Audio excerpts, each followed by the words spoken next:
Guys, stick around and find out how I ship an entire set of golf clubs using free USPS boxes. Stick around.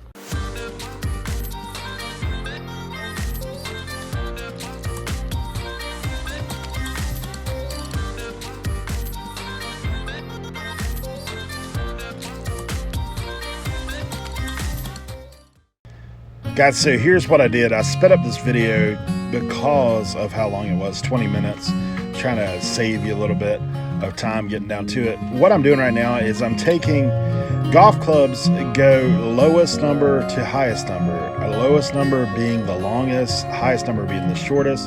So I took two of the lower numbers and two of the higher numbers and grouped them together. That way that they fit, like as I'm standing them up, you can't see the top of this club, but standing them up, they actually have a little variance where they're not stacked on top of each other. Now I'm going to take some shrink wrap and just wrap the middle part of them. Shout out to Tim at Over the Years. I'm going to drop his link here in a second, but that is something we talked about the other day in our listing live, which is on Tuesdays. OBX Picker channel. I have Cernox Connection, Tim, Over the Years. We also have Leroy, Blood, Sweat, Sell, and Jimmy, Old School Flips, usually are around. So you guys can come check that out at 9:30 on Tuesdays. But, so what I've done here is I just wrap those with film. Now I'm going to take the free USPS box, the medium tube. Now what you're going to get with those medium tube, I'm actually warning you here, make sure you put the right side out. Like, don't put the USPS Express on the outside, put the USPS Priority on the outside, and you just fold this tube down. And we're going to fold it down on one end. I usually prepare it like that, leave the other end open so that I can slide my clubs in. So to do this process with the set, I'm actually using two tubes, and in the end I'm actually going to join them together. But using the two tubes, I'm able to put a full set. I have 8 golf clubs there. Not something that is normally I would just be shipping a club like 1 or 2 at a time, but when I'm shipping 8 or a full set, and this particular set I have the 4 iron through the sand wedge, so 4 iron through 9 iron, and then I also have a pitching and sand wedge. So that is why I'm using 2 boxes. It'd be a little tight to try to squeeze all out in one box, so we're using technically taking this, sticking it in the box. Now, in order to slide another box on top of it, we'll talk about it shortly, it's going to take a little bit to do that. I'm also explaining that I'm wrapping the club head with the bubble wrap. And that's just to keep it from moving around in there. We're fixing to see something that would almost seem contradictory on the other end, but I'll explain why I do what I do. So right now we've got the 2 boxes joined together with the clubs inside. So I've got 4 and 4 in each box. So the next step would be to take another priority mail, and we're going to start what's called the Frankenbox method. If you are a reseller, you'll hear the term Frankenbox. Basically, we're just making our own box. And I don't have a standard box resizer. I actually use a serrated knife. It seems to cut a little better for me when it comes to the cardboard. But this process, basically what I want to do here is I'm going to try to squeeze in the insides of these. And I'm going to go ahead and put together the end part of that box. And we're just going to slip it over the top. Remember I told you earlier, don't put the Express on the outside? Well, some dummy in this video decided he's going to go ahead and put the Express side in there regardless of what people say, and then I'll catch it later on after I put it over the top. I'm like, what are you doing? You see the Express right there on the box. See how long it takes me to figure it out. First I'm like, I gotta squeeze this box in a little tighter. I'm not even getting the thing over the top. Guys, I'm making this look way harder than what it should be right now. But at any rate, one of those things. We'll figure it out here in a second. Look at me. Still trying to put that express. That's probably why it wouldn't fit. Trying to put the express on the top. Come on, man. Figure it out. I figured it out finally. So here we go. We're going to put this, and I will get it slid over the top, I promise, and put it in there. Sometimes with the only thing with joining your clubs together like we did earlier is it does make it a little tighter fit getting it in there, because you're not able to manipulate the box quite as much as what you would otherwise. All right, so we've got it makeshift kind of done there. Now what I'm going to explain to you is basically we're going to tape all our joints. So everywhere where there's a tab going in, we're going to tape. I'm also going to tape the seam between the two boxes. Always do that. But those tabs that hold the thing in place, we want to make sure those are secure. So because of the way we did this box with the Frankenbox, I'm actually probably end up going to put like at least 5 of these tape sections just on this individual box. Now the next thing I'm going to do, and I'm explaining right here, is typically I tape over the ends as well. We are going to do that, but we're going to do it when we have both the boxes joined together, and you'll see that later on as well.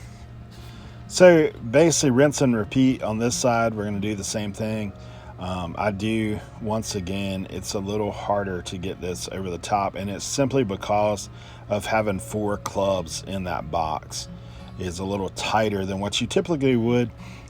You will have to Frankenbox in this way to get some of your longer clubs. Like if you sell a driver, you're going to have to Frankenbox like this to get that thing to fit. And sometimes the driver head will be so big that it's pretty tight in that box.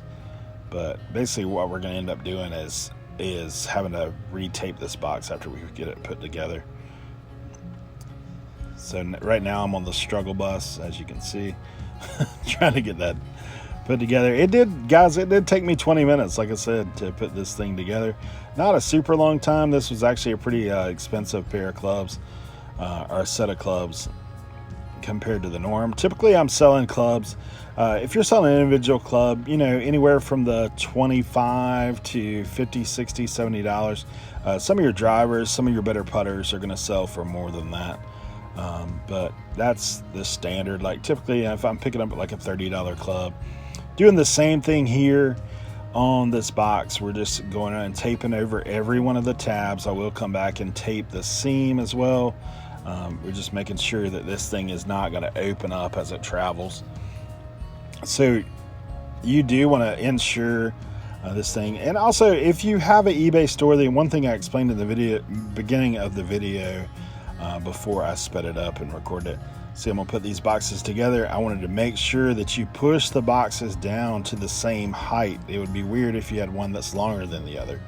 So you want to make sure that that's the case. And I just put it in the middle. So now I'm going to, like I told you guys, I'm going to tape over these seams, over the tabs that are going in. And typically when I do that, I actually tape all the way around the box. Now, tape broke. eBay tape, what do you think? So one of those things.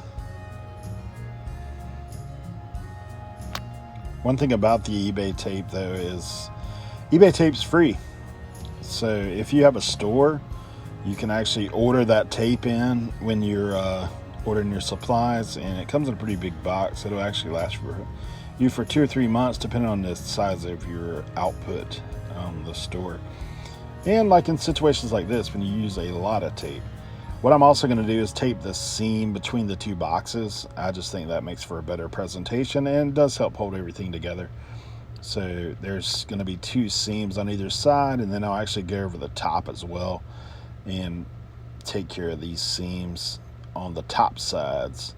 So when we're all said and done, it's actually going to look like we have a single box versus 2 boxes that we know. And as you can see here, I'm taping on both ends.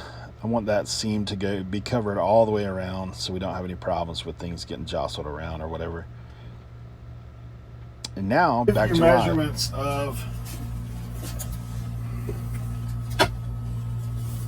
basically you do this and divide it in half, so it's 2.5, 2.5 by the 42 or 36 inches.